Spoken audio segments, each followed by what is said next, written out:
everyone, I'm Dr. Ahmadai Shakur. 2 inmates have filed lawsuits against Diddy. So let's get into it.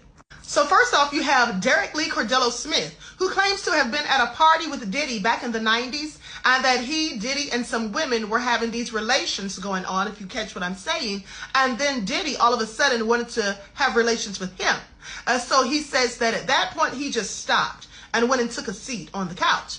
And then Diddy supposedly gave him a drink that had something in it. And the man said that he started to feel nauseous or whatever. And then he passed out. And when he came to, Diddy admitted that he had done his business with him.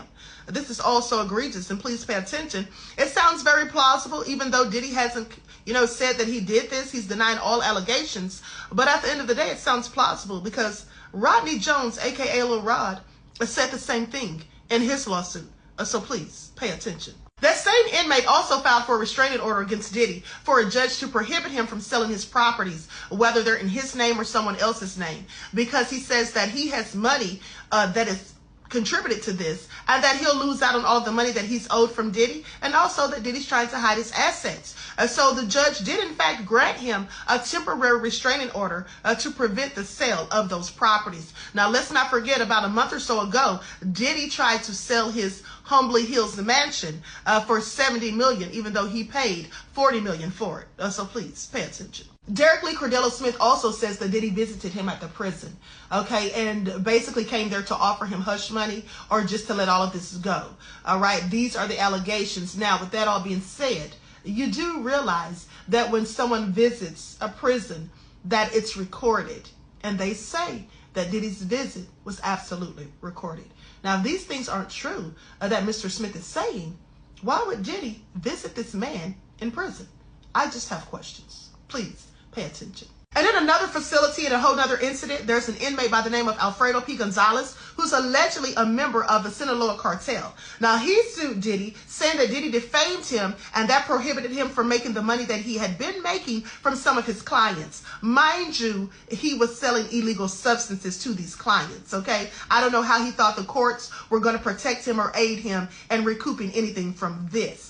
Please pay attention. Now, Alfredo did say that a representative of Diddy's came and sat down with the cartels and basically was asking if they could get some people who were under the age of 18 to come to some parties that Diddy was having, and that they would be able to watch if they did so.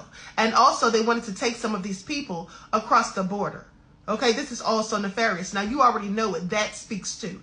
And with that all being said, this too sounds plausible, because let's not forget that Liza Gardner, who accused Diddy and Aaron Hall, was at the age of 16 when these things supposedly occurred. And so I'm just saying this doesn't sound far-fetched. And so basically Gonzalez is saying that Diddy wanted them to allegedly traffic people for him, and that the cartels told him no, that they would not do that, and they wanted no parts of that.